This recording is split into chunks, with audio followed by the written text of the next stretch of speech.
বিশ্বের সবচেয়ে উৎকৃষ্ট জাতের পাট যেমন বাংলাদেশের, তেমনি উৎপাদনেও শীর্ষস্থানটি এদেশেরই। আর সরকারের নানা উদ্যোগের কারণে শিগগিরই রপ্তানিতেও শীর্ষস্থান দখল করে পাট শিল্প আবারও ঘুরে দাঁড়াবে বলে মত বিশেষজ্ঞদের।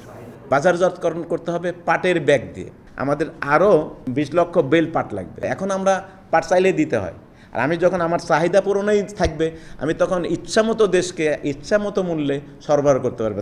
দেশের পাট শিল্পের হারানো গৌরব ফিরিয়ে আনতে পণ্যে পাটজাত মোড়ক ব্যবহারে বাধ্যতামূলক আইন বাস্তবায়নের সিদ্ধান্ত নিয়েছে সরকার। আর সে কারণে আবারও স্বপ্নের জাল বুনছেন মিল কর্মকর্তারা। সরকার যে উদ্যোগ নিছে, এই উদ্যোগ যদি ম্যান্ডেটরি প্যাকেজিং অ্যাক্ট বাস্তবায়ন করে, জুট মিল আবার তার সোনালী অবস্থানে ফিরে আসবে বলে আমি আশা করি। ম্যান্ডেটরি প্যাকেজিং অ্যাক্ট চালু হলে এবং এটা প্রয়োগ হলে মিলগুলো বিজেএমসি সবগুলো মিলি স্বাবলম্বী হয়ে যাবে। আইনটি বাস্তবায়নকে সামনে রেখে সম্প্রতি মিলগুলোর প্রস্তুতি দেখতে সরেজমিনে বিজেএমসির চেয়ারম্যানকে সাথে নিয়ে বিভিন্ন কারখানা পরিদর্শন করেন পাট প্রতিমন্ত্রী। সে সময় জুট মিলগুলো আবারও চাঙ্গা হবে বলে আশাবাদ ব্যক্ত করেন বিজেএমসি চেয়ারম্যান। ম্যান্ডেটরি প্যাকেজিং একটা যদি এটা বাস্তবায়িত যদি হয়, তাহলে পার ইয়ার আমার 40 থেকে 50 কোটি পিস আমাদের জুট ব্যাগ আমাদের লাগবে।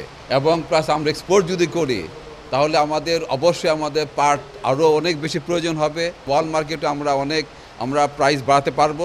প্যাকেজিং আইনটি কার্যকরে নানা পদক্ষেপের কথা জানান পাট প্রতিমন্ত্রী।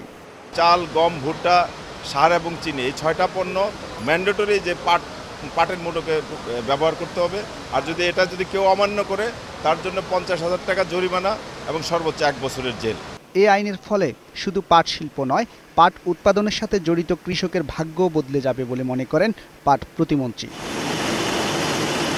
রাকিব হাসান, একুশে টেলিভিশন, ঢাকা।